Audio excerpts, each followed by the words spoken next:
ಯೋऽन्तಃ ಪ್ರವಿಶ್ಯ ಮಮ ವಾಚಮಿಮಾಂ ಪ್ರಸುಪ್ತಾಂ ಸಂಜೀವಯತ್ಯಖಿಲಶಕ್ತಿಧರಸ್ವಧಾಮ್ನ ಅನ್ಯಾಂಶಸ್ತಚರಣಶ್ರವಣತ್ವಗಾದೀನ್ ಪ್ರಾಣಾನ್ನಮೋ ಭಗವತೆ ಪುರುಷಾಯ ತುಭ್ಯಂ.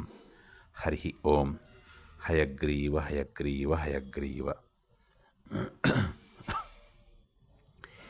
ಯೇ ದಾರಾಗಾರಪುತ್ರಾಪ್ತಾನ್ ಪ್ರಾಣಾನ್ ವಿತ್ತಂ ಇಮಂ ಪರಂ ಹಿತ್ವಾ ಮಾಂ ಶರಣಂ ಯಾತಾಃ ಕಥಂ ತಾಂಸ್ತ್ಯಕ್ತುಂ ಉತ್ಸಹೇ.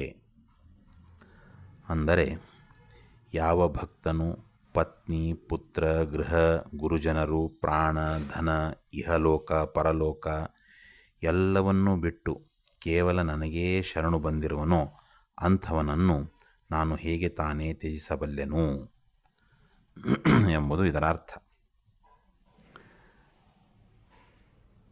ಈ ಒಂದು ಸುವಿಚಾರದಲ್ಲಿ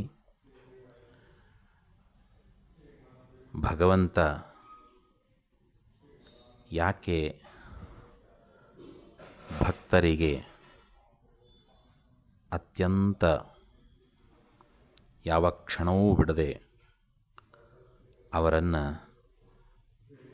ರಕ್ಷಣೆ ಮಾಡ್ತಾನೆ ಅನ್ನುವಂತಹ ಮಾತಿಗೆ ಉತ್ತರವನ್ನು ಕಾಣಬಹುದಾಗಿದೆ. ಇಲ್ಲಿ ಸ್ವತಃ ಭಗವಂತ ಹೇಳಿದಂಥ ಮಾತು,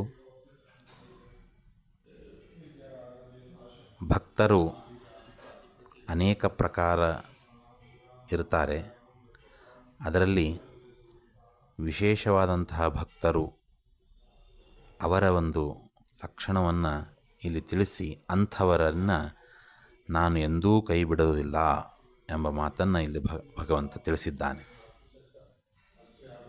ಪತ್ನಿ, ಪುತ್ರ, ಗೃಹ, ಧನ, ಸಂಪತ್ತು ಮುಂತಾದಂಥ ಎಲ್ಲದರ ಮೇಲಿನ ವ್ಯಾಮೋಹವನ್ನು ತೊರೆದು ಭಗವಂತನಲ್ಲಿ ಅನನ್ಯ ಭಕ್ತಿಯಿಂದ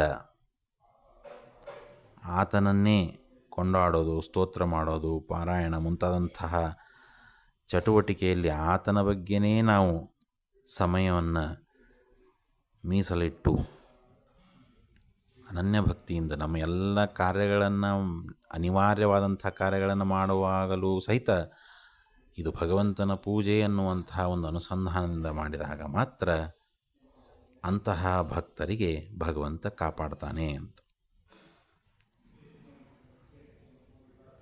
ಎಳ್ಳ ಕೊನೆಯ ಮೊನೆಯ ಪೊಳ್ಳು ಬಿಡದೆ ಒಳಗೆ ಹೊರಗೆ ಎಲ್ಲ ಠಾವಿನಲ್ಲಿ ಲಕುಮಿನಲ್ಲನಿದ್ದಾನೆ, ಚಿಂತ್ಯಾಕ ಮಾಡುತ್ತಿದ್ದ ಚಿನ್ಮಯನಿದ್ದಾನೆ, ನಿನ್ನ ಚಿಂತೆ ಬಿಡುಪ ಲಕುಮಿನಲ್ಲನಿದ್ದಾನೆ ಎಂಬುದಾಗಿ ಹೇಳುವಂತೆ ಭಗವಂತ ಸದಾ ನಮ್ಮನ್ನು ರಕ್ಷಣೆ ಮಾಡ್ತಾ ಇರ್ತಾನೆ. ಇದು ನಿಶ್ಚಿತ. ರಕ್ಷತಿತ್ಯೇವ ವಿಶ್ವಾಸ ಅನ್ನುವಂತಹ ಮಾತು ಯಾವತ್ತೂ ನಾವು ಮರಿಬಾರದು. ಭಗವಂತ ನಮ್ಮನ್ನು ರಕ್ಷಿಸ್ತಾನೆ ಅಂತ ನಾವು ನಂಬಬೇಕು. ಅಷ್ಟೇ ಅಲ್ಲ, ಅದೇ ರೀತಿಯ ಭಕ್ತಿಯನ್ನು ನಾವು ತೋರಬೇಕು. ಎಲ್ಲ ಇಹ ಪದಾರ್ಥಗಳ ಮೇಲೆ ಮೋಹವನ್ನು ತೊರೆದು ಭಗವಂತನಲ್ಲಿಯ ಭಕ್ತಿಯನ್ನು ಮಾಡೋದನ್ನು ಅಭ್ಯಾಸ ಮಾಡಿಕೊಂಡಾಗ ಮಾತ್ರ ನಿಶ್ಚಯವಾಗಿ ಭಗವಂತ ನಮ್ಮನ್ನು ರಕ್ಷಣೆ ಮಾಡ್ತಾನೆ. ನಂಬಿ ಕೆಟ್ಟವರಿಲ್ಲವೋ ರಂಗಯ್ಯನ, ನಂಬದೇ ಕೆಟ್ಟರೆ ಕೆಡಲಿ ಅನ್ನುವಂತಹ ದಾಸರ ಮಾತು ಕೂಡ ಇದಕ್ಕೆ ಸಾಕ್ಷಿಯಾಗಿದೆ. ಹಾಗಾಗಿ ಭಗವಂತನನ್ನು ಅನನ್ಯ ಭಕ್ತಿಯಿಂದ ನಾವು ಪ್ರಾರ್ಥಿಸೋಣ. ಆತ ನಮ್ಮನ್ನು ಎಲ್ಲ ಹಂತಗಳಲ್ಲಿ ಎಲ್ಲ ಸಮಸ್ಯೆಯಿಂದ ಪಾರು ಮಾಡಿ ನಮ್ಮನ್ನು ರಕ್ಷಣೆ ಮಾಡ್ತಾನೆ. ಉತ್ತಮ ಲೋಕಕ್ಕೆ ನಮ್ಮನ್ನು ಕರೆದುಕೊಂಡು ಹೋಗ್ತಾನೆ, ಇದು ನಿಶ್ಚಿತ ಅನ್ನುವಂಥದ್ದನ್ನು ನಾವು ನಂಬಿ ಆ ನಿಟ್ಟಿನಲ್ಲಿ ಭಕ್ತಿಯನ್ನು ಮಾಡೋಣ ಅಂತ ಹೇಳ್ತಾ, ಭಾರತೀ ರಮಣ ಮುಖ್ಯ ಪ್ರಾಣಾಂತರ್ಗತ ಶ್ರೀಕೃಷ್ಣ ಅರ್ಪಣಮಸ್ತು. ನಮಸ್ಕಾರ.